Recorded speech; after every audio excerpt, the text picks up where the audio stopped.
L'homme défie le bandage, dévoilant son arme. Soudain, un tueur abattit sa cible. Le chaos éclata immédiatement sur les lieux. L'homme aperçut le tueur et le poursuivit. Le tueur évita toutes les balles. Le tueur préparait sa contre-attaque. Des voitures de police les encerclèrent. Le tueur se rendit sans la moindre hésitation. Il fut conduit par la police. Soudain, il se retourna et adressa à l'homme un sourire triomphant. L'homme a suspecté un problème et l'a poursuivi en voiture. En attendant, le tueur s'était délesté de ses menottes. Il a brisé la vitre puis arraché le volant au policier. La voiture de police a dérapé et a fait tonne. Quand l'homme est arrivé sur les lieux, le tueur avait déjà disparu, mais l'homme a deviné que le tueur se rendrait sûrement à l'aéroport. Il s'est fait passer pour chauffeur de taxi. Le tueur est monté dans la voiture ensuite. L'homme a conduit la voiture sur une route secondaire isolée. Le tueur vit le permis déchiré et comprit le piège. Les deux ont tiré leurs armes. Une cloison par balle les séparait.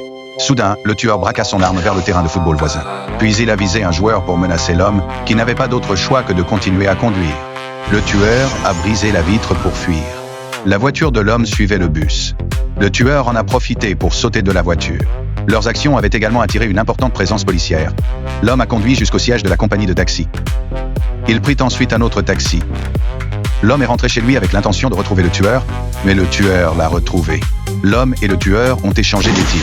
Il a coincé le tueur. Ensuite, il a coupé le gaz et renversé de l'alcool. Finally, il a mis le feu à l'alcool. Voyant les flammes, le tueur s'est caché derrière une table. Mais les violentes explosions l'ont quand même projeté en l'air.